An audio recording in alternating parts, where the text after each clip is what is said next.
اپنی آنکھوں سے دیکھا ہے مسجدیں بھری ہوئی ہیں، 5,000 5,000 کا مجمع ہے، لیکن فجر سے پہلے محفل ختم کی گئی، فجر کی نماز میں ریگولر نمازی بھی نہیں آتے، وہ بھی بھاگ جاتے ہیں۔ کیا فائدہ آپ کی ایسی نعت خوانیوں کا؟ کیا آپ یہ سمجھتے ہیں اس پہ اللہ تعالیٰ آپ کو محبت کی نگاہوں سے دیکھے گا؟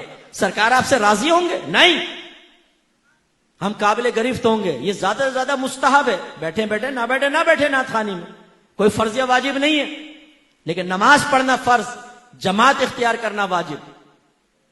حضرت عمر فاروق ہر فجر کی نماز کے بعد مقتدیوں کے بارے میں دیکھتے تھے، کون آیا کون نہیں، پوچھتے تھے۔ دیکھا تو ایک نوجوان نہیں تھا، امیر المومنین ہے، لیکن گھر پہنچ گئے، دروازہ بجایا، ماں باہر آئی، فرمایا آج آپ کا بیٹا مسجد میں نہیں آیا، خیریت تو ہے؟ انہوں نے کہا کہ حضور وہ ساری رات نوافل پڑھتا رہا ہے، یہ نہیں کہا نعت خوانی میں بیٹھا ہوا تھا، دوستوں کے ساتھ چلا گیا تھا، ڈیوٹی سخت تھی، نہیں، وہ ساری رات نوافل پڑھتا رہا تھا۔ فجر کے ٹائم اس کی آنکھ لگ گئی اور اس کی جماعت نکل گئی۔ نماز قضا ہوئی یہ نہیں کہا ماں نے، جماعت نکل گئی۔ عمر فاروق رضی اللہ تعالیٰ عنہ نے فرمایا کہ اے خاتون، اگر تیرا بیٹا ساری رات سوتا رہتا لیکن فجر ہمارے ساتھ جماعت سے ادا کرتا تو اس کی فجر کی جماعت اس کی شب بھر کی عبادت سے بہتر تھی۔ خدا را اس خوش فہمی سے باہر آؤ، سنیوں باہر آ جاؤ۔ یہ ہمیں دھوکے میں مبتلا کیا گیا ہے کہ تم نبی کے نام کے نعرے لگاؤ، نعت خوانی کرو، نجات پا جاؤ گے۔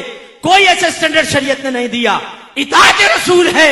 میں یہ نہیں کہہ رہا ہوں نعت خوانی غلط ہے، میں یہ نہیں کہہ رہا ہوں اس پہ ثواب ملے گا، یہ ثواب نہیں ملے، نو، ثواب حاصل ہوگا، ثواب نہیں ملے گا یہ میں نہیں کہہ رہا ہوں، لیکن ان سے مطمئن ہو کے سوچنا نبی کی مانو نہ مانو ہمیں جنت مل جائے گی۔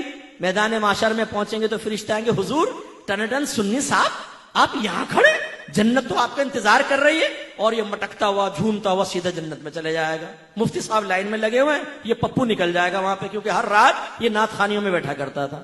بھائی کل ہاتھو برہانکم ان کنتم صادقین، لائیے، اگر آپ کے پاس دلیل ہے تو پیش کر دینا۔ سوائے آپ کے حسن زن کے کیا ہے؟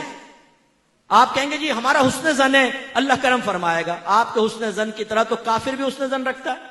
ہندو بھی کہتا ہے میرا حسن زن ہے، میری بتوں کی عبادت سے اللہ تعالیٰ مجھے نجات دے گا۔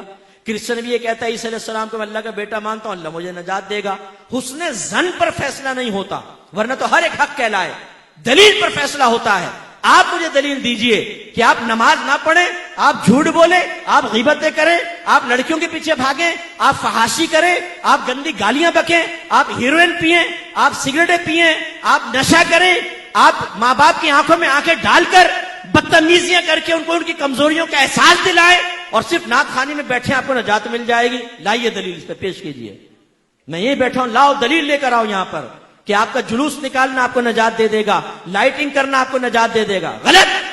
اگر کسی نے آپ کو ذہن بنایا ہے، کسی نعت خوان نے ذہن بنایا ہے کہ آپ سرکار کی محفل میں بیٹھے ہیں، اور جو سرکار کی محفل میں آتا ہے سرکار بروز قیامت اس کو سینے سے لگا کر جنت میں لے جائیں گے، آپ کے اوپر واجب ہے آپ اس نعت خوان کو بعد میں روکیں اور کہیں اس پہ دلیل پیش کرو۔